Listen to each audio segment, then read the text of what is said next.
Good morning. How are you all doing this morning? This is our week 14 start sit show for the IDP. Very excited to taking over for Jake this week. He's visiting a future WNBA players game this morning. So best of luck to her. Jake, we hope to have you back next week. But we're going to do our very, very best to get your week 14, this very pivotal week 14 lineup decisions going for you. Get those comments and questions in the chat, and we'll be happy to help you out. With that said, I appreciate everyone who's already asked questions this morning. And with that said, let's get after it.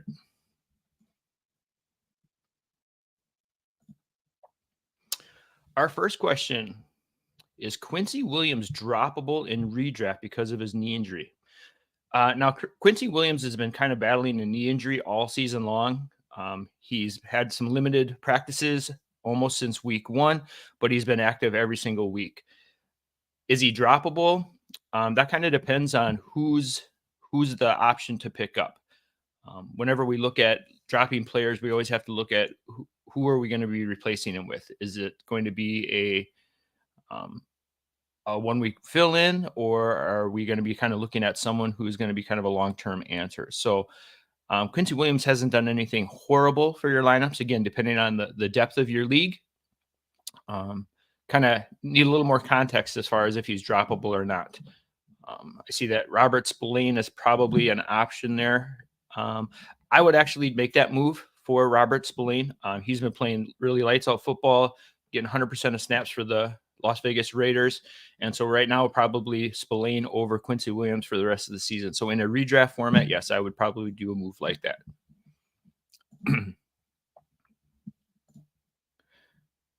Yeah. Yep. Quincy Williams hasn't done a lot of big splash plays. He's just kind of been there. Actually, CJ Mosley had kind of a down week this past week too. He's just kind of, that whole Jets team is probably kind of checked in for the year. So we're gonna actually have a couple other questions about Quincy Williams and CJ Mosley as we go this morning. So, all right. Good morning, Chris. How are you doing? Thanks for being a regular on the show. So Chris is asking, he's nervous about the old man Wagner, and he keeps seeing conflicting reports about San Francisco and their linebacker matchup. He needs to start one of these 4, and it's a defensive pass premium. So he's got some great options. Looking at Bobby Wagner, Quincy Williams, Alex Singleton, and Devin Lloyd. And he needs to pick one. So looking at these, Quincy Williams just being limited, like we just said, is kind of the odd man out for that. So we're going to kind of remove him from the list. Singleton has been playing amazingly well, 100% of snaps, racking up a lot of tackles each and every week. Devin Lloyd has been a revelation these last few weeks for the Jacksonville Jaguars, racking up tackles of 11, 9, and 14 over the last 3 weeks. So he's been playing just as good as well as Foye Oluokun. So he's been a great find. And then Bobby Wagner is, just doing Bobby Wagner things, just captaining that Seattle defense and making the plays, diagnosing things. It's just amazing to watch him play, getting in, and the reads that he's picking up on. It's almost like he's in the backfield. So for me, I have a hard time sitting Wagner. San Francisco is a decent matchup for linebackers this week. Devin Lloyd actually has the best line matchup versus Cleveland this week. So if you're really torn on Wagner and you were kind of debating between Wagner or Lloyd, I wouldn't fault you for going either way. Lloyd's been playing really, really hot, but it's really hard to kind of go against Wagner. So I'm going to stick with my guns, and I'm going to stick with my boy Bobby. So best of luck, Chris, to you this week. Looking at the next one, we have Jordan Battle versus Kenny Moore for the rest of the season. Jordan Battle has come on recently in week 11 or 12, taking over full-time for Nick Scott. He's been playing a lot of box snaps, which is great for his tackle floor. He's also getting a lot of pressures. Kenny Moore has been, obviously he's a cornerback, so he's going to be playing a little bit different role. Very consistent high tackle floor, occasional splash play with the interceptions and pass defenses. If you're looking for consistency, I'm looking at Jordan Battle the rest of the way. That defense is kind of nicked up a little bit. They've been much more competitive than people thought, with Joe Burrow being sidelined. So For consistency, I'm going to go Battle if you need consistent points, but if you need a home run or some upside play every week, I'm going to go Kenny Moore. So, but if you have to drop one, I'm going to drop Kenny Moore and I'm going to ride the hot hand of Jordan Battle. Just playing a little bit safer position for consistent points every week. There's our boy Eric. Eric, how are we doing this week? Start one safety and flex one. David Long, Jalen Petrie, and Josh Medlis. So I am a little nervous about David Long's role now in Miami, especially with Jerome Baker being gone. And then you also have the addition of Duke Riley now kind of stepped up. So we're not quite sure what the role is going to be if David Long. Petrie's been kind of a major disappointment all season long. And Metlis doesn't have a very good matchup this week. So with that said, we need one safety. So I'm going to pick Metlis just because of consistency. Even in a poor matchup versus the Bears this week, I still think he puts up decent points. And then I'm going to flex of the two. I'm going to gamble and just go David Long. Just playing a little bit better premium position, playing near the line of scrimmage, a little more safe for a tackle floor and thing like that over Petrie. And Petrie gets the Jets this week, so it's just kind of a poor matchup on paper. So best of luck to you, Eric. Jazzy is chatting on here. We got, would you rather stash Yaya Diaby or Chase Young for next year? I have been driving the bus this all season for the fading Chase Young. Just the inconsistent play, the injuries, the in-season trade, all of that stuff is just kind of a lot of negatives against him. I think Diaby is kind of a up-and-coming player, especially on a little bit aging defense. And I think that defense is going to look very different next year with possibly Levante David moving on. They've got a lot of pieces in flux and a lot of injuries. So we're not quite sure what that defense is definitely going to look like. I personally would keep Chase Young just for the name. And I think the trade value of Chase Young is much more than Yaya Diaby. Players like Yaya Diaby come along often, and you can find them on the waiver wires. But I would stick with the name value of Chase Young. A few months into the offseason, I think that the luster or the tarnish, I guess we would say, the tarnish of Young's season will kind of wear off, and then his name value will kind of rebound. And I think you'll be able to get more in value for a player like Chase Young, trade him in the offseason, and then maybe you're able to pick up Yaya Diaby off your waiver. So, Josh, thanks for the call. All right, we got next one here. Morning, Summer. Blake Cashman, Dax Hill, or Caden Ellis for my last flex spot. All right, so kind of mentioned a couple of weeks ago in my waiver wire article about Blake Cashman kind of being the waiver wire wonder of the year. He's got a lot of competition there with Ellis. I'm sorry, not Ellis, but Perryman is back. We've got Christian Harris, and we have Henry Tuatua. So there's kind of like this four-man mess of players. So if you have four, you have none. But of the four of them, Cashman is probably the safest. I really like Dax Hill as a safety position. But this week, I'm going to go with Caden Ellis. Ellis gets a really nice matchup this week versus Tampa. They use White out of the backfield a lot on checkdowns and also in the running game. So Ellis should be able to soak up a lot of tackles, especially with Nate Landman being out this week. And so I really like Ellis this week as a high tackle, solo tackle performer, just because of the absence of Nate Landman. So best of luck. Hope that helps. There's our friend Rogru. Good morning. Happy football. Sadly, this is our last regular season game. So a very pivotal week 14 where we've got a lot of teams battling for last playoff position spots. We have a lot of teams that are kind of jockeying around for maybe a first round bye in the playoffs, which is important. So a lot of important games to be decided today. So hopefully we get the calls right for you. Hannah, good morning. Another regular of the show, playing for the first round bye. See, here we go. We need to pick two for the win. Van Ginkel versus Tennessee, TJ Edwards versus Detroit, and Rashawn Gary versus the Giants. Some really, really nice options here for you. Depending on your scoring system, if it's big play for sacks or tackles, that kind of dictates here a little bit. If it's a very sack-heavy league, I'm going to lean towards Van Ginkel and Gary. both of the opposing offensive lines for Tennessee and the Giants are kind of mediocre at best. If it's a tackle heavy league, I would kind of lean more towards the upside of Van Ginkel and Edwards. I think Gary can kind of be limited in snaps a little bit. And if this game gets out of hand on Monday for the Packers and the Giants, we could see kind of Gary taking a little easier. Whereas I can see Miami just keeping the gas on. Van Ginkel's been an amazing play weeks 2 through 5 when Jalen Phillips was out. And then again, last week, he had a huge game with a pick 6 and things like that. So, and Tennessee's offensive line is abysmal. So I'm definitely starting Van Ginkel this week. And then, like I said, if it comes down to tackle heavy scoring, I'm going with Edwards. If it's sack heavy scoring, I'm going Gary. So best of luck, Hannah. Hope you get that first round bye. Oof. Andrew, this is a tough one coming up. Nick Bolton returning from the IR. We know exactly what Nick Bolton is. We know who he is as a player. We know how important he is for that defense. He comes back in a huge matchup versus the Buffalo Bills this week. I'm a little hesitant on throwing a player right into my starting lineup, especially in week 14 when it's such an important week for your team. And Devin Lloyd, like we mentioned before, is just a super hot player right now. Very, very high tackle floor, safe. I'm going to lead Devin Lloyd for my safe pick.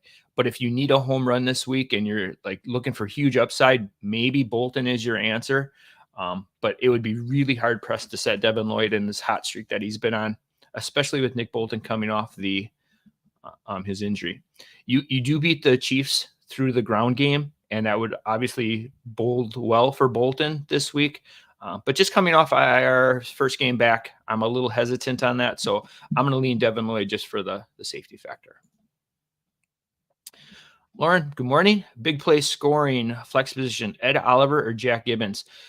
I'm going to go Jack Gibbons in this one simply for the fact that the team released Monty Rice this week. So Gibbons was ultra efficient last week. He only played like 60% of the snaps for the Tennessee Titans, but amassed a huge, insanely amount of tackles this week. I know that doesn't bode well for big scoring. Depending on the scoring type, I can kind of see Jack Gibbons and his tackle floor being a solid matchup for you this week, especially against the Dolphins. I can see that game kind of getting out of hand and they kind of go into tackle mode or running game mode. So Ed Oliver, yeah, I'm going to have to go Jack Gibbons on that. I know that Ed Oliver's in a big matchup versus the Chiefs this week, but I can just see Gibbons' floor being a little bit higher. So best of luck to you. Summer, Okereke or Ernest Jones? I currently have Zaire in my other spot, and I would probably keep Okereke or Ernest for the playoffs as well. Thanks. Well, Ernest Jones was a smash play last week. I think that he's kind of done very, very well in that role just because the Rams run a lot of one linebacker looks, and he's playing near or at 100% of snaps each and every week. They don't take him off the field in sub packages, which is nice, and he's out there all the time. The Rams this week do have a pretty decent matchup versus Baltimore. It's going to be kind of an ugly game for weather, and so I can see a lot of running in that game. So Ernest Jones kind of has a very nice matchup in a game that could be with a lot of turnovers, kind of just an ugly, messy football game. Okereke gets the Packers on Monday night, who are kind of towards the bottom as far as scoring for opposing linebackers. So I'm going to have to go Ernest Jones this week, just based on the hot hand, game script, and things like that. So Ernest Jones and Zaire Franklin, and best of luck. That's a great linebacking core and a tough situation to kind of choose between those three each and every week. So best of luck, Summer. Jeff, awesome name. All right, good morning. Pick one, Julian Blackmon or Bynum. Oof. Wow, these are two really solid lineup decisions each and every week. Bynum has been an awesome pickup this season. They get to play against the Bears this week, which are surprisingly a really good matchup, especially with Justin Fields back in the lineup. The Bears are kind of giving up 16.5 tackles to safeties over the last 3 weeks with Fields back in the lineup. So that's a great spot to be in. The Colts get to play Cincinnati, which is kind of a middle of the road lineup this week, and that was with Jake Browning at quarterback. I'm going to lean Bynum just because of the opposing team that he's going to be playing this week. I think Justin Fields gets that offense moving just enough to sustain some drives. It's a big divisional game. Those games are always kind of a little bit hotter and heavier than not. So I'm going to lean Bynum. He's just been a little more consistent, a little bit higher scorer each week. So best of luck, Jeff. David. All right. So David's got kind of a mixed bag here. We've got pick one, Isaiah McDuffie, Servase Dennis, Kirby Joseph, and Jason Pinnock, I'm guessing of the Giants there. So this one is a really tough one just to break down, not only because it's multiple positions, but it's also a lot of uncertainty with the position. So Isaiah McDuffie is totally dependent on if Devontae Campbell or Quay Walker misses time. And unfortunately, being Monday night, we won't know until game time. And there's very few people to pivot to. I know we get an extra Monday night game this week, but McDuffie is out just because he might not even play. And McDuffie's done very well when he's been given the chance. If Quay Walker or Devontae Campbell miss any time, he would definitely be the guy to play. But like I said, we just can't have that uncertainty going into Monday night. Servase Dennis is kind of in that same role. He was kind of limited this week in practice. Levante David is coming back. So he's kind of up in the air as far as being able to play. He does get a nice matchup versus Atlanta this week. So, excuse me. Kirby Joseph gets that matchup just kind of in the same boat as with Justin Fields being sorry, not Justin Fields. Justin Fields gets the matchup this week for Detroit. So again, he's kind of playing less of a role than he has in the past. And so that leaves Jason Pinnock, who has been a very decent pickup this season for the New York Giants, probably on your waiver wires, wasn't even a guy you were even considering. The Packers over the last few weeks have been a very surprising team for opposing secondaries. And with the Giants kind of in that game script format that they've been kind of playing in the last few weeks, playing from behind and opposing teams kind of ahead.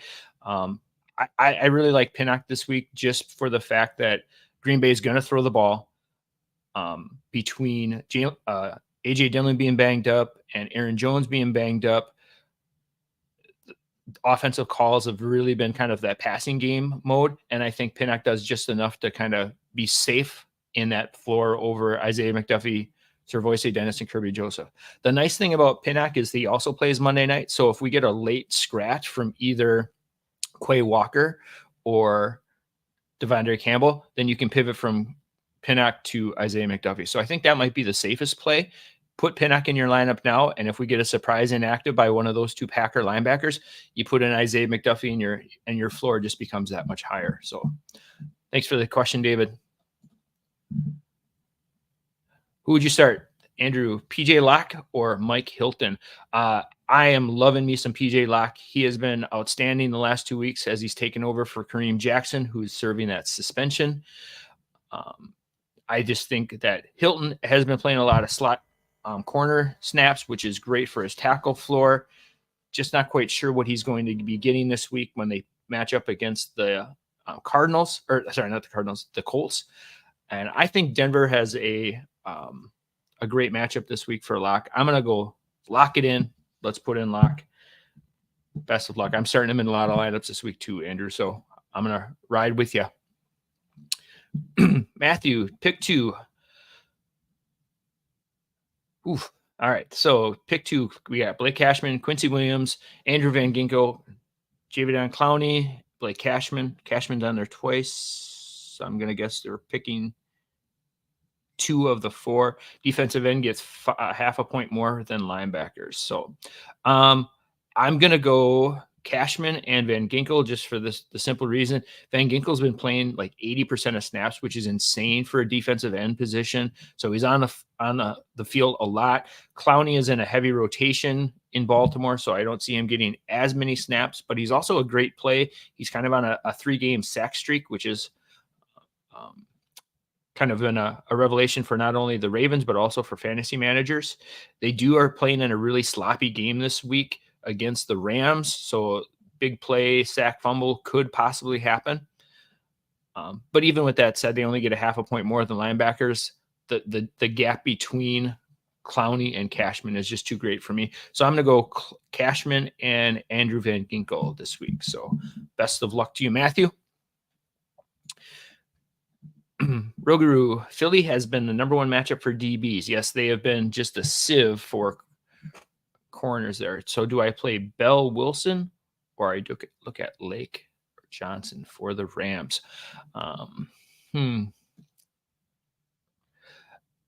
Josh Johnson, the third for the Rams, has been a really, really huge pickup for fantasy managers since their bye week.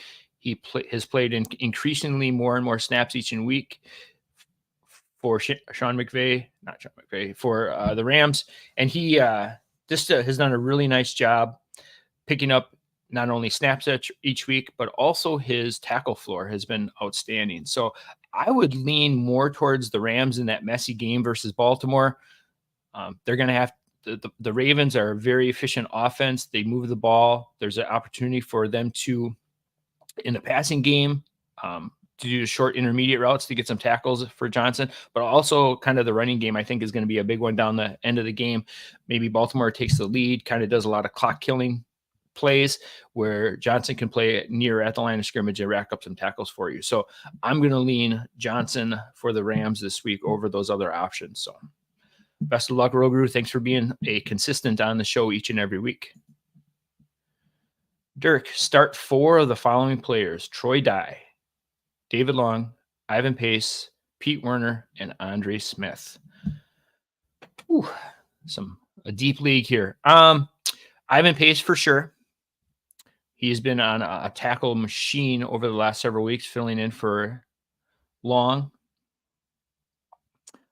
Pete Werner probably is my next call on here if healthy. I know that he was out last week, and we saw Sewell kind of step in for him and have a really nice game. So just make sure you check the inactives this week just to make sure that he is playing. And then it would probably be David Long next. I know we had a question earlier. David Long filling in possibly for the Jerome Baker. Not quite sure what his role is. He's been kind of a disappointment this season. Kind of very underperforming, but based on the other two options. And then we have Troy Dye and Andre Smith. I don't think Dye gets enough tackles or opportunities to warrant a start here. Andre Smith, kind of like a little more of both of those players are kind of lottery tickets at this point, trying to see if they're going to be relevant enough just to get you some points. So if there's someone available on the waiver wire, it might pivot to one of those two or of those two, but for sure, Long, Pace, and Werner. And then my fourth would be Andre Smith at this time over Troy Dye. Just going to quickly check.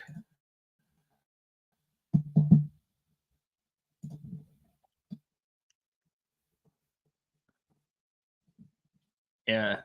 Troy Dye has been playing 24%, 40%, and 37% of snaps. So he's not really been getting a lot of run there, and just not what you need this week. So good, best of luck to you, Dirk. If you have some waiver options, I'd be happy to look at those for you as well. Oh, so Matthew's kind of going into that 0.5 tackles. Oh, so you get half a tackle. So then the defensive linemen get a full point for tackles. Yeah. So I would definitely still lean Cashman over Clowney in that, unless it's some kind of insane stat for sacks or fumbles or something like that. I'm going to lean the safe play and high points there. So Polo 313, what do we think about Petrie this week? So they get the Jets, which is a really poor matchup. It's actually the worst matchup for opposing safety players. They do have Zach Wilson back as the starting quarterback. Apparently he gives them more of an opportunity to win than other teams do, or than other quarterbacks on their team do.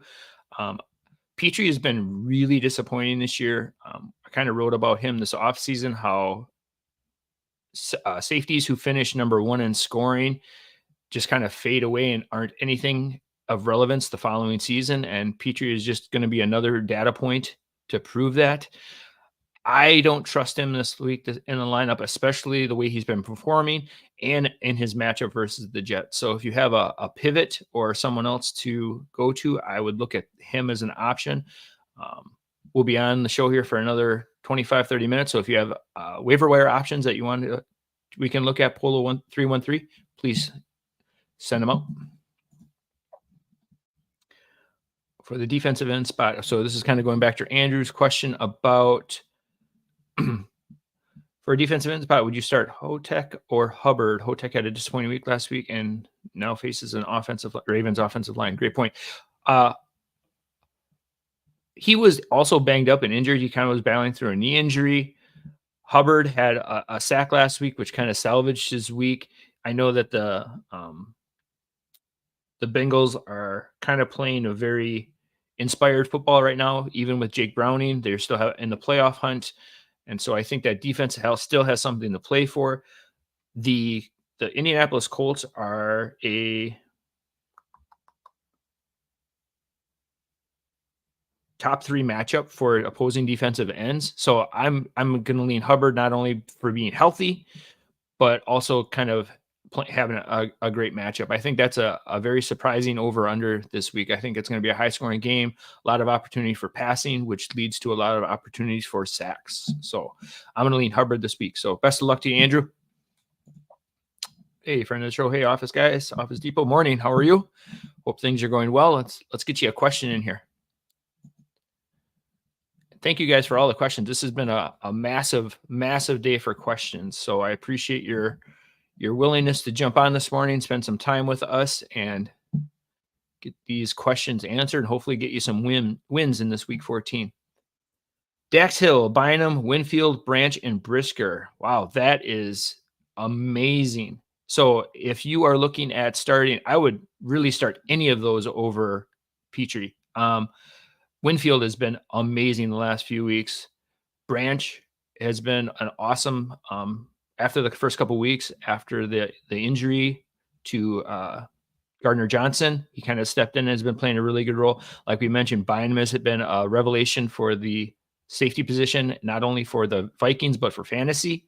Brisker is just doing Brisker-like things, and Hill. So if I had to rank those 5 or 6, I would definitely have Petrie at the bottom, probably Branch, Dax Hill, and then my number 3 of that list would probably be Brisker.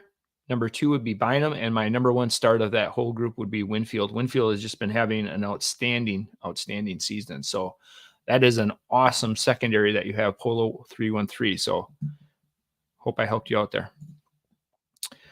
Sleeper IDP flex. Choose 2, please. Jason Madubuike, Josh Metellus, AJ Epinesa, or Isaiah McDuffie. So again, we've kind of mentioned Isaiah McDuffie playing on Monday night, not really knowing his role, especially if Campbell or Walker are ruled out. So he's kind of a tough spot to put in, especially since he doesn't look like you have anyone to pivot to.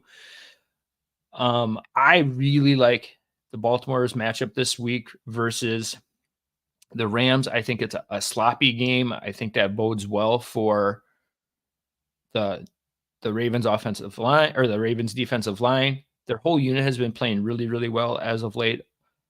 Between Jadeveon Clowney, Madubuike has been playing really well. Odafe, they've all been really doing outstanding work. So I like Madubuike in that role. And then I also like Metellus also to start this week over AJ Epinesa. Epinesa and that Buffalo get a tough matchup versus Patrick Mahomes and the Chiefs. It's going to be a big game. I just don't think Epinesa shows up in this one as much as Metellus can do for you. So I would go Madubuike and Metellus. So thanks, Office Depot. Oh, Mike Dana too. Yeah, I'm still that's not gonna waver my choices either. So stick with those. Oh, and Jalen Carter as well. Sorry for that's okay. Yeah. I think Jalen Carter right now is a better real life football player than he is a fantasy asset at this point. Still playing a lot of heavy rotation of snaps. So I'm gonna stick with our original call there of Matabike and Metellus. So best of luck, Office Depot. Thanks for being a constant on the show. Another question from the only jock in the village. In a big play scoring, is Quiddy back in our starting lineup? And if so, what? Okay. Again, kind of just for context, kind of needing to know, who are we replacing him with? Quiddy and that they had a great week last week with Sam Ebicam. They both had a sack. DeForest Buckner has been playing well, especially in big play scoring. I think he's definitely in our starting lineups as a DL2, definitely. So you're looking at like the top 24 defensive line positions. I definitely think he sneaks into that option. Again, not knowing what you have as far as other players, but yeah, I can safely say that Quiddy is probably back as a DL2 for us this season. So appreciate it, my man. Thank you. Sweat in Dallas, a solid start this week. So when we look at Sweat,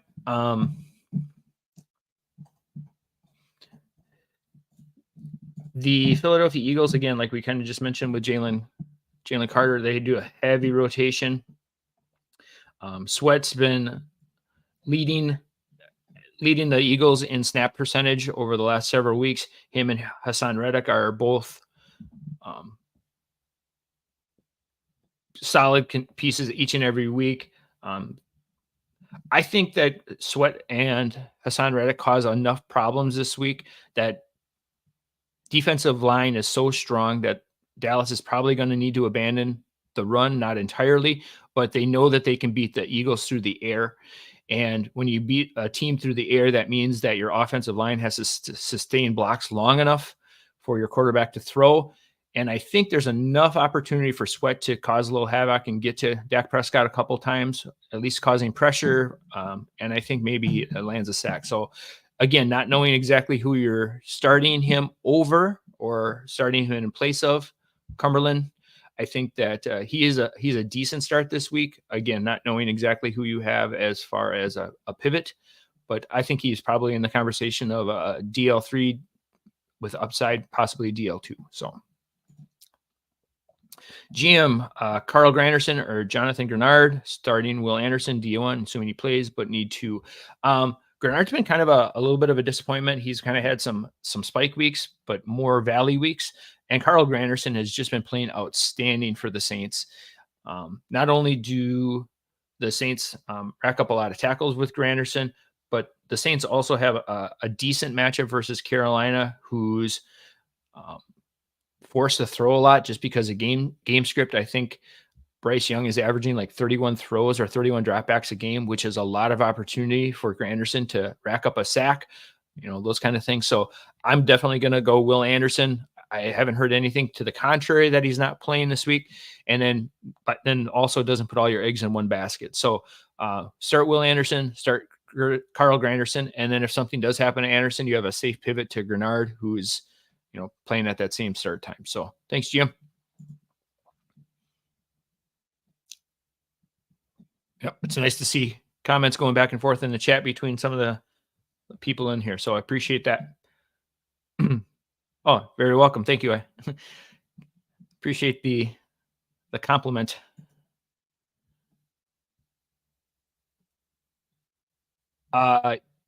Yes, everyone is always droppable for DB streamers. Johnny the Greek is a great resource on that. So if you don't follow Johnny the Greek or watch his stream or podcast about the corner position, I would definitely do so. It's worth your time. We can't get married to any of our players that we have. We have to make sure that we're always on the ready to look for the best players and the best matchups. And especially at the defensive back position, there's 4 on every team that are starting every week. And so that just leads to multiple opportunities for players to stream. And so I just think that turning that over each and every week is definitely the way to go. So He is definitely droppable. Yep. Devin White is now out for Monday. So pick one, McDuffie, Pinnock, or Perryman. Again, McDuffie's getting a lot of questions this morning. So unless something's recently happened as far as Campbell or Walker getting ruled out,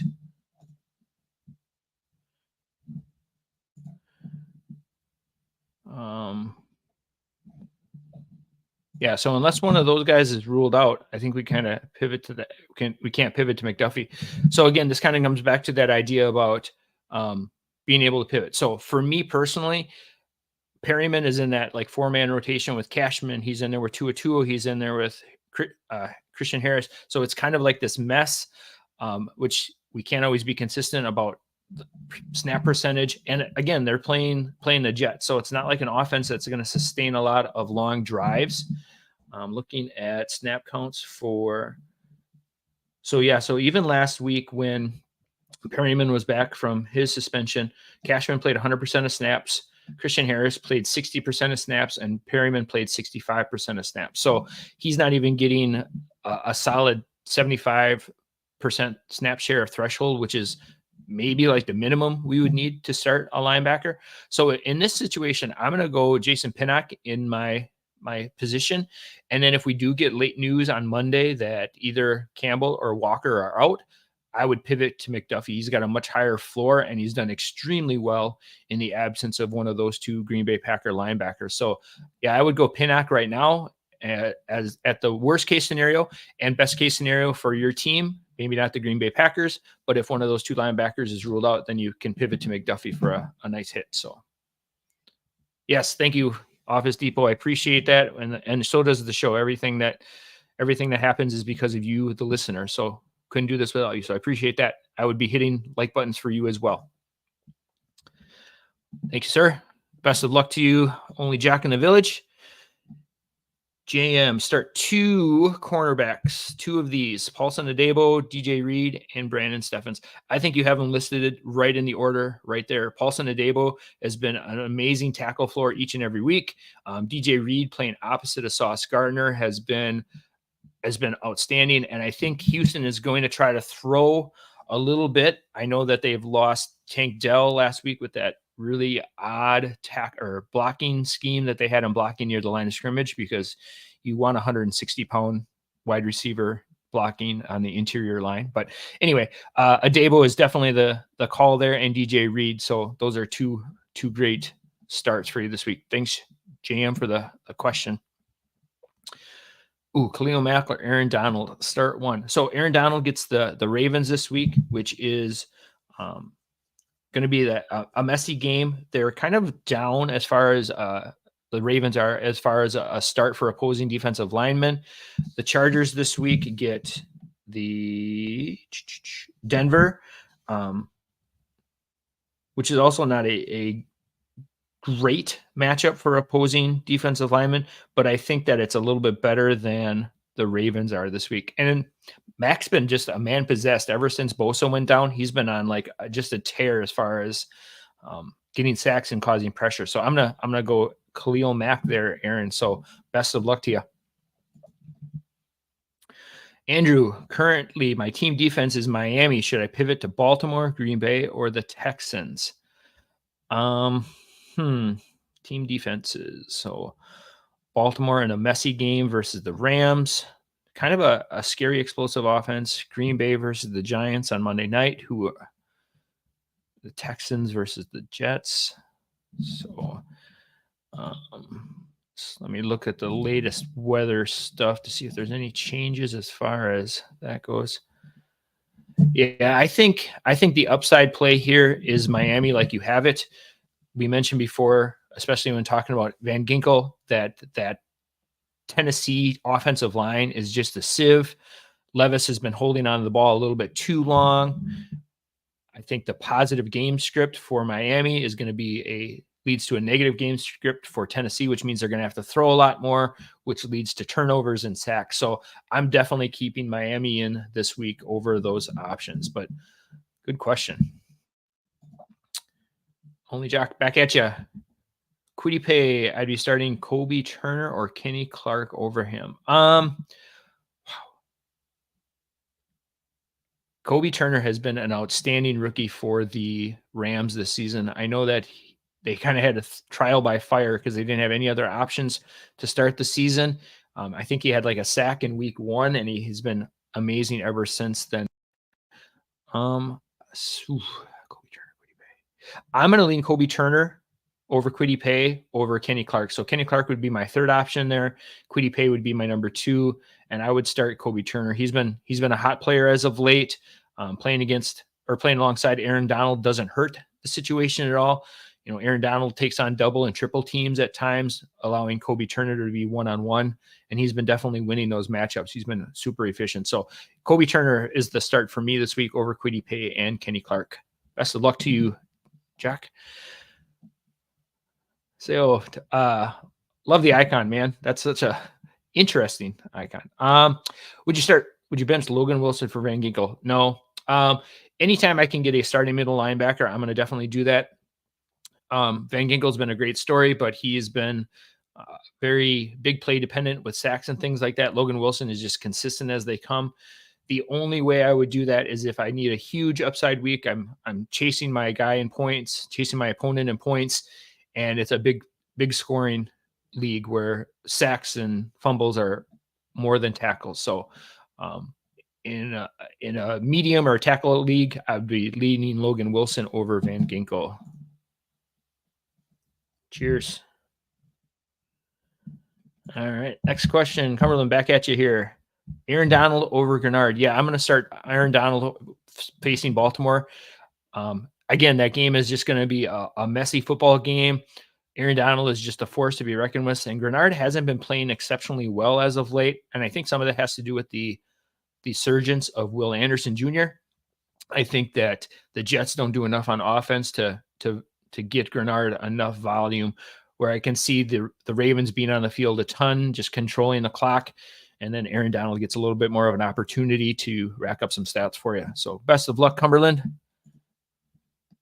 Sorry, I meant to say Walker is doubtful instead of being. Oh, okay. So yeah, I think like we said, let's stick with Pinnock there. I think that he is a safe floor. He's not like going to get you a goose egg, but then if Walker does in fact get ruled out for this game, then I definitely pivot to McDuffie. So I apologize for missing the probable tag on Quay Walker. So thanks for the heads up on that one.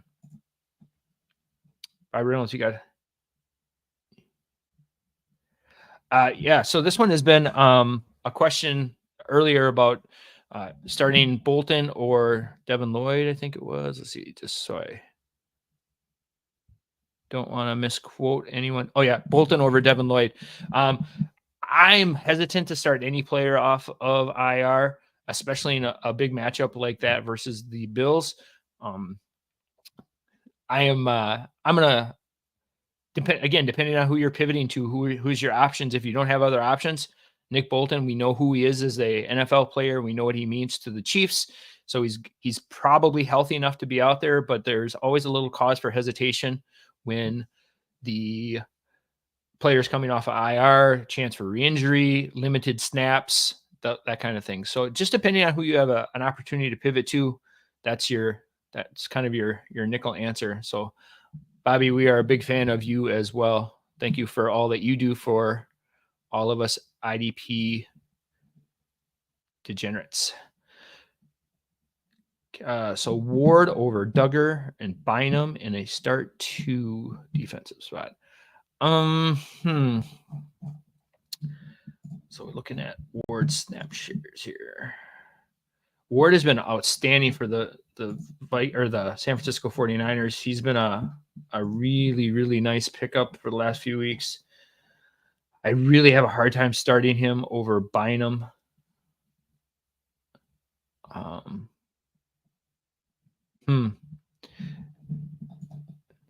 It's kind of tricky to say there. Let's go Bynum for sure. And I'm going to start Ward just because, for the simple fact that Seattle's going to be playing from behind. They're going to have to throw a lot. Duggar probably already played on Thursday night versus Pittsburgh, didn't he? So I don't know if you have a chance to move him, or if you've already started him. So if Duggar is already set in your lineup, I don't know if you're going to be able to move him out. But I would definitely start buying him over Ward if you have that. If you have the opportunity to switch, I would go buying him in Ward over Duggar this week. But I think Duggar's already played, so I don't think that that's an option. So thanks for the help. Pan's Labyrinth, of course. Yes. Yep. Now I see what you did there. So, all right. Got a couple other questions from our article this week where Jake asked for questions. So we got a couple here. First one question. Donald needs 2 of these 3, Metellus, Dax Hill, or Reed Blankenship. So again, really nice options here for you. You really can't go wrong.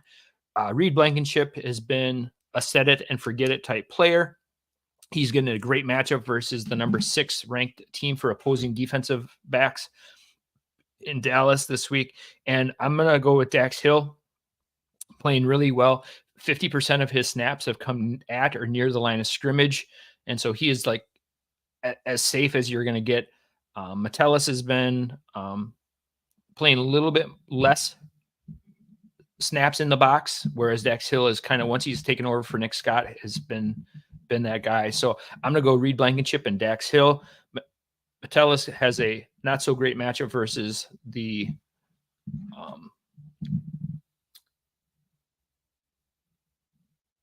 who did I get this? Who Minnesota gets? Yeah, the Raiders. They're the 25th ranked team in opposing points to defensive back. So Blankenship and Hill for me there. Donald also has another question. He's asking 2 of 4 of these linebackers. So we got 2 of them on the same team, and he needs a little upside to win his matchup this week. Wagner, Mosley, Queen, and Quincy Williams. So Quincy Williams, just with his inefficiency and his knee is out for me. So I'm looking at between Wagner, Mosley, and Queen. It's really, really hard ever to sit Wagner. He has just been on the Mount Rushmore of IDP, especially linebackers over the last several seasons. I think he is for sure. And then it comes down to Mosley and Queen. Mosley has been kind of disappointing in the last few weeks. I've been riding him in several leagues, and it's just been like, come on, Mosley. But I think he turns it around this week. Houston is a really decent offense. They're going to sustain some drives. I think that Mosley is due for a bounce back game. Queen is going to be kind of in that Roquan Smith. Him and Smith are going to kind of be battling back and forth. Again, we've mentioned it several times. The weather is going to be an issue in that game. I think that the Ravens do a lot more controlling of the ball, limiting the snaps that Queen and Roquan Smith get. So I'm going to go Wagner. I'm going to start Mosley, and best of luck to you this week. Don, another question we had from the show, need 2 of these. Devin Lloyd, Ernest Jones, and Fred Warner, 1.5 points per tackle. It is really, really tough to sit Fred Warner, but Fred Warner in this matchup, he's been kind of disappointed in the last few weeks as far as tackle production goes. I think Seattle falls behind in this game. They're going to need to throw. They're going to abandon the run. Zach Charbonnet is a little banged up. Kenneth Walker is a little banged up. I think they're going to have to rely a little bit more on the passing attack. And as we saw last week, Geno Smith can kind of have those games. DK was really relevant. Jackson Smith-Njigba is becoming much more relevant, and Tyler Lockett is always there. So I think they're going to lean heavily on this pass attack, especially to keep pace with San Francisco. San Francisco is just scoring so efficiently that I think Seattle just has to keep scoring. So I think that kind of negates Warner's tackle floor a little bit, and especially at 1.5 tackles per game, that's a pretty juicy premium. Devin Lloyd, like we've mentioned, most of the show has been on fire as far as tackles goes. So he's in there. And Ernest Jones, like we've said too, is just a kind of set it and forget it type guy this week. Ernest Jones over the last 3 weeks has had 10 tackles, 4 tackles, and 11 tackles. Lloyd has had 11, 9, and 14 tackles per week. And then Fred Warner has had 10, 6, and 4. And one of those matchups he had 6 tackles in was against the Seattle Seahawks. So I think his ceiling is much more capped than the other ones. And so I'm going to lean Devin Lloyd and Ernest Jones this week. So hope that helps. Let's get back to some questions. We've got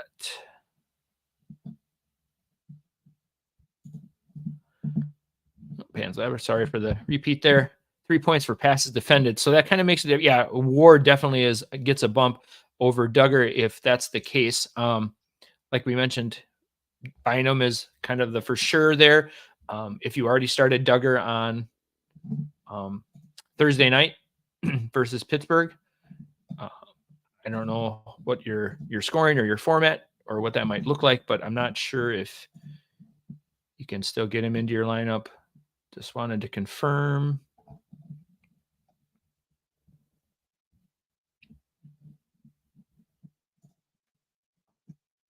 Yeah, Duggar had already played on Thursday night, and if you started him, he had a really solid game for you. He had 4 tackles, 3 assists, a half a sack, and a pass defended. So I think if you already started him, I think you're in a great place. You're doing well. So all right, let's get back to. Oh, you are most welcome, sir. Best of luck. Landman, Ellis, Jewell, Pace, Jack Campbell need 2 big 3. Can start 5 linebackers. All right. Well, Landman's already ruled out this week, so that is unfortunate for him and the Falcons. I really like Pace this week. He's for sure the guy. I'm not sure which Ellis that is, if that's a Christian Ellis for the Eagles. If that's the case, he was waived this week. So that makes that one a little bit easier. Or if that's Caden Ellis. If that's Caden Ellis, then yes, Caden Ellis. So if that is Caden Ellis, I would go Ivan Pace and Caden Ellis in those spots over Josie Jewell, who's kind of getting limited snaps behind Singleton. And Jack Campbell still hasn't taken on that for sure role of the linebacker. And Anzalone has just been kind of a nuisance for Jack Campbell owners. So I'm going to go Ivan Pace on Monday night or on Sunday night, and Caden Ellis in the place of Landman, who is out for this game. Marquise Bell, PJ Locke instead of Hobbs. Metellus, Blackman need 3. Bell has been a cool story, especially with his dual eligibility, being a defensive back, but basically playing linebacker. It is really, really hard to sit Hobbs any week because he is just locked in. He's going to be playing against the Vikings. He is a slot corner who gets a ton of at the line of scrimmage tackles. So he's for sure in. So it really comes down to if you think Metellus is going to play a hot role or PJ Locke. I'm gonna leave it like you have it. Hobbs, Metellus, and Blackman in that one. Good question. That's a tough one. Some great roster management by a lot of these owners. Jewell, Jack Campbell, Dodson, Ellis, Landman need 2 for big 3 scoring. Solos and assist are nerfed. All right. So if you need 2 of those, I'm going to go Caden Ellis and Dodson over Jewell, Landman, and Campbell. Just percent of snap shares going. Those are the 2 safest plays. So, and Big Dad's Energy, we got Rayshon Jenkins, Locke, Blackman, Poyer need 2. Big 3 scoring. Solos and assist are nerfed. We're going to go PJ Locke and Blackman there. Poyer's got a great matchup versus Kansas City. Rayshon Jenkins, not really sure what that offense is going to look like, if Trevor Lawrence is really going to be able to give it a go this week or not.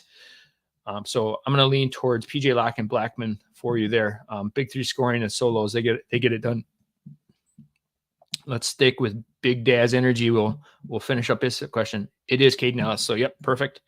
Yep, thanks for your help. No idea. Yeah, Landman was out early yesterday. So thanks for the questions. Thanks for the show. Appreciate it.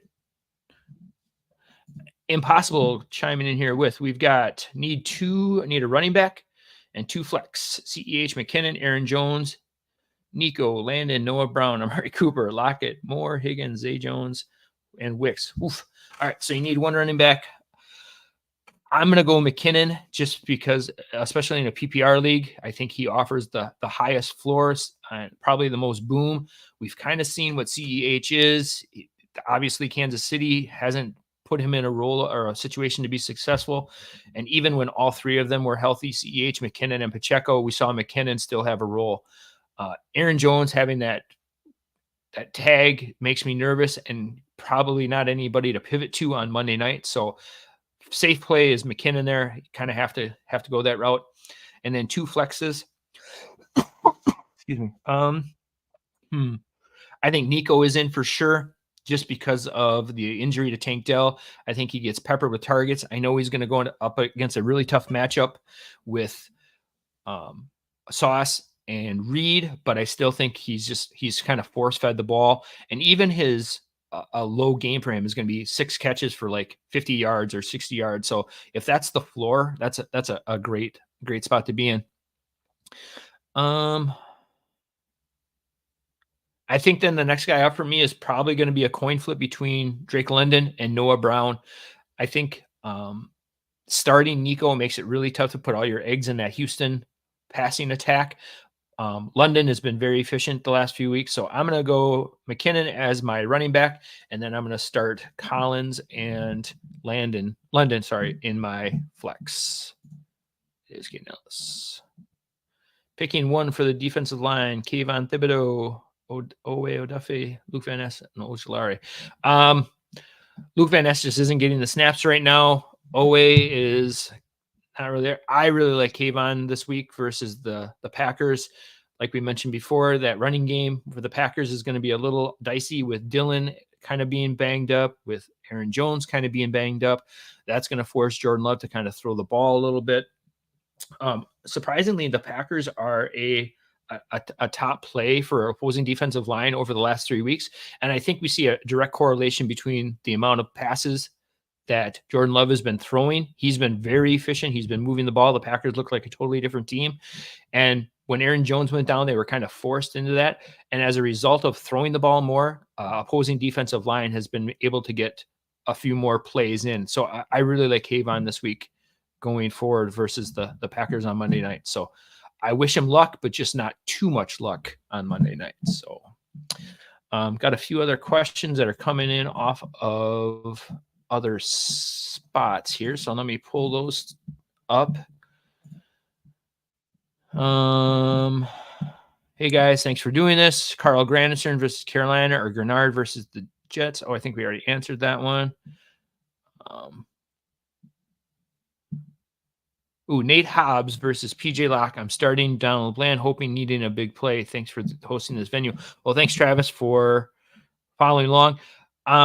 If you're looking for a big play and safe play, I think it's the same player. I think Hobbs he does both. He offers that high floor, but I think in a matchup versus the Vikings this week, I think he does enough not only in the safe department, but also offers a little bit of upside.